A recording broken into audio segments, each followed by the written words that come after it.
There are three main reasons why couples get requests for evidence that delay their cases. And I will be breaking down each of these reasons today so you can get through this process fast and on the first try. But make sure to watch to the end where I will be sharing the most damaging mistake that can get your case denied. If you're new to our channel, welcome. My name is Margarita, and on this channel we help ambitious professional couples handle their own marriage green card without making the mistakes I made while going through my own marriage adjustment. My immigration journey was prolonged by quite a bit of time, so yours doesn't have to. You know what a real perfect case scenario looks like for couples going through the marriage adjustment of status? After you or your lawyer submits your entire application, you get your green card in the mail 40 to 90 days later without any request for evidence and with a waived interview. And this is entirely possible. We've had a number of members of our program that have had this experience, but I will say that this is rather an exception than a rule. And although there's absolutely no way to predict the USCIS processing time, since that is entirely out of your control, avoiding an RFE is somewhat within your control. Not always, but we'll talk about that too. Alright, so there are three main reasons why couples get an RFE, with the last being all about bona fide marriage evidence. Here's the first one. You don't submit all the required evidence with each form. This is by far the most common reason couples get RFEs. Here's what I mean. This is a comment we received under one of our latest YouTube videos where they said, "Thank you for an amazing video. In case of concurrent filing, do I need to duplicate evidence for each form or just attach everything or most to I-485? And they went on to mention that while some forms require unique evidence, others require the same documents. So what should you do? Before I tell you, if you are curious about the advantages of concurrent filing, which is where we received this comment, you can check it out here. There are some serious advantages that you don't want to miss out on. Alright, back to the form evidence. You should not send just one copy if the USCIS is asking for it on multiple forms. While it might seem odd to send the same information multiple times to the USCIS, not doing so will result in a time-delaying RFE. And even if you plan to hire a lawyer, make sure to double-check they're submitting multiple copies as well. Not only is your case and life ultimately your responsibility, any request for evidence you get after your case is submitted will likely require a separate attorney fee. And the most common piece of evidence that should be duplicated is the marriage certificate. Do not include just one copy. It is a requirement on multiple forms. So you're probably wondering why you'd get an RFE if you don't submit duplicates of documents when you've already sent one to the USCIS, and there are two reasons why. First, you simply aren't following the USCIS instructions. Not following instructions means you haven't submitted an application that meets their requirements, so therefore a request for evidence is issued. But that still doesn't explain why you have to send the same thing to the USCIS multiple different times. If they've gotten one copy, why can't they just look at it, right? That leads me to the second reason, which is that the USCIS often separates your package and processes multiple forms independently.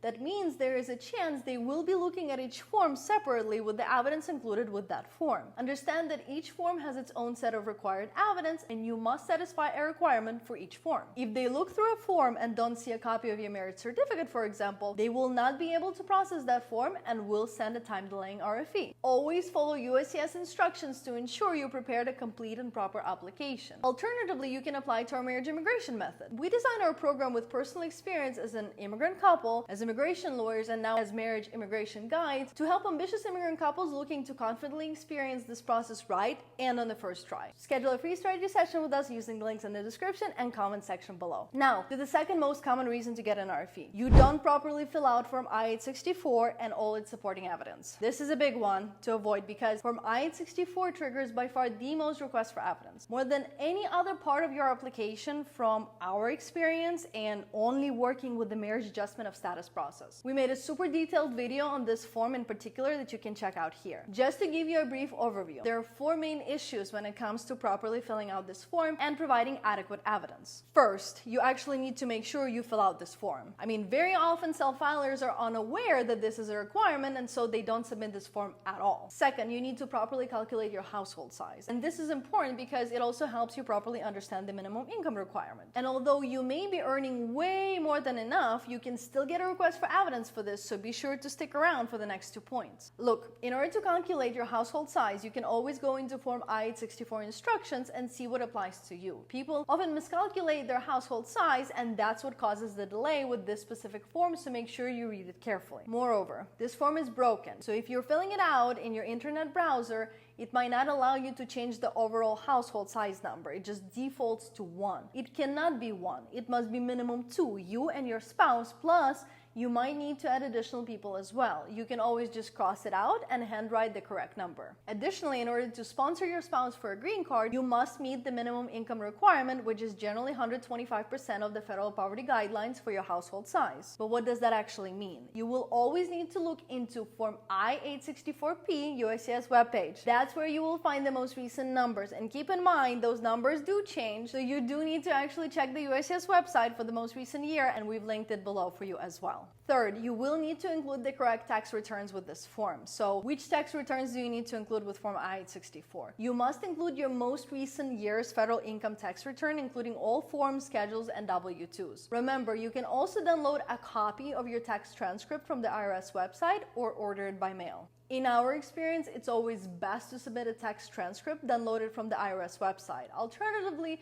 you could submit just the tax return, but again, make sure all the schedules and W-2s are there as well. Often these tax transcripts are long, so couples wonder if they need to submit all pages of their tax returns. It is necessary to submit all pages to provide a complete picture of your financial situation. Form I-864 is what causes the most delay in these marriage adjustment cases. We always encourage our members to give them everything ahead of time so they don't come back asking for more. At least you're giving yourself a better chance. And fourth, while not mandatory, we encourage the members of our program to include 3 years of taxes. The form offers that as an option, so it is a good idea to again give them as much as you can so that they don't ask for more. But that's not enough. You will still need your pay stubs, W-2s from last year, and even a letter from the employer stating your annual salary. Although it isn't mandatory, it is a good idea to include just in case. Alright, so you might be asking, why is it a good idea if it's not required? Because the USCIS often still issues RFEs even if you 100% meet the requirements. I mean, we see these RFEs with couples who make over $250,000 a year, included all the proper supporting evidence and properly filled out the form. The worst part about RFE on Form I-864 is that they always include very generic language, not telling you what you potentially did wrong. They simply say the sponsor, even the one who makes over $250,000 a year, doesn't qualify to be a sponsor. So you would be sitting there wondering how the hell to respond to that if you're handling this process on your own or paying additional lawyer fees to have an attorney handle this for you. And it is very important to handle this right, otherwise your case gets denied and you have to either appeal if that was truly a USCIS mistake or start the entire process again if it was on you. It may seem strange that the USCIS would issue an RFE even if you meet all the requirements, but that's why you need to go above and beyond. That's an unfortunate nature of you having to deal with this agency. And you also need to go above and beyond with your bona fide marriage evidence, which leads me to the final most common reason to get an RFE, which is getting an RFE for additional bona fide marriage evidence. There are 4 main reasons, I should say, why the USCIS issues an RFE asking for additional bona fide marriage evidence,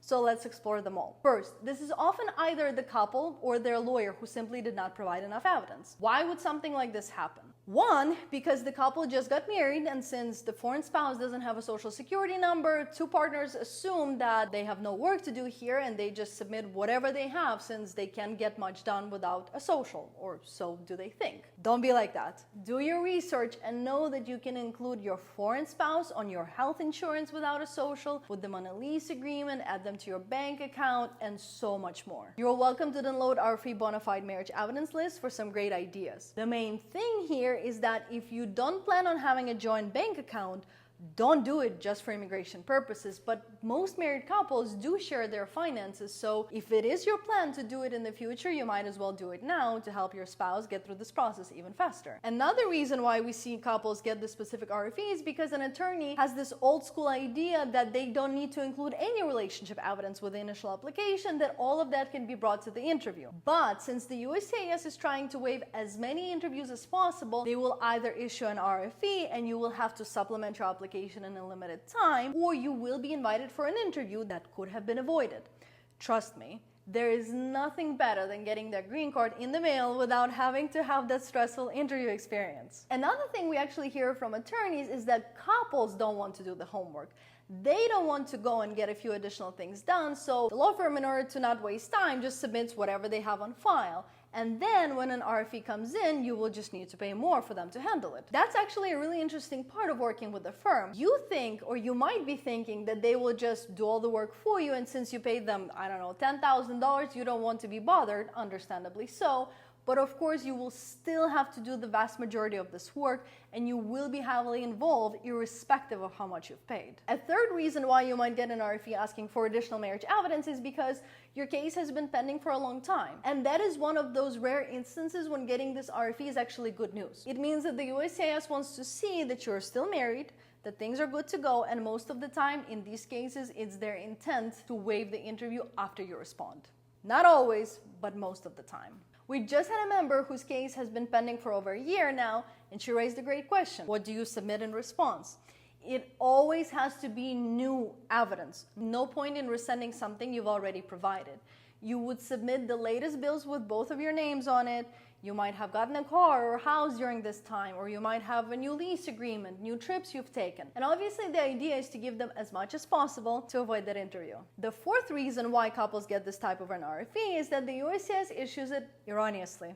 Even in the most straightforward cases with a ton of evidence, obviously absolutely legitimate relationships. This point leads us into a whole other conversation on what it actually means to deal with the USCIS. That's ultimately the main reason why we designed our program the way we did. We don't just give our members, hey, this is how you fill out this form. No. We give them the whole blueprint on how to get through this entire immigration journey. Dealing with the USCIS is stressful and scary. Some of our members get through this process in 52 or 81 days, but again, it is certainly an exception.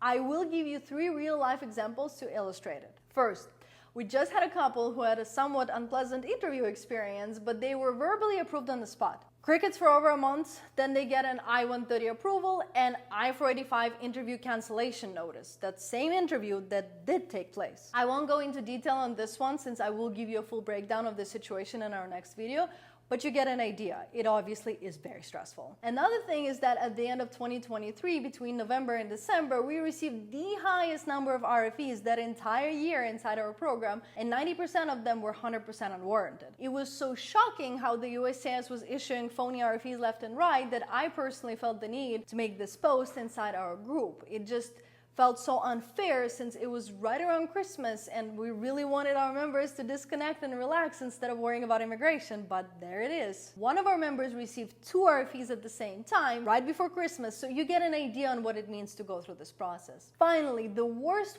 thing that we see happen is that the USCIS loses a response to an RFE, claiming that the response was never received by them and thus they deny the case. We've never had this happen inside our program, but we get these comments all the time. In order to prevent that, we encourage our members to submit their response both online and by mail with a proof of delivery. That will at least allow you to file an appeal and prove that you've submitted a response. Otherwise, in these cases, you have to start over, pay all the filing fees again, and go through the entire process from the start, which is very stressful and time-consuming, and at that point, you will really dread the whole process. All right, I bet you've learned a lot from this video. Drop whatever questions you have in the comments, and we will see you next week.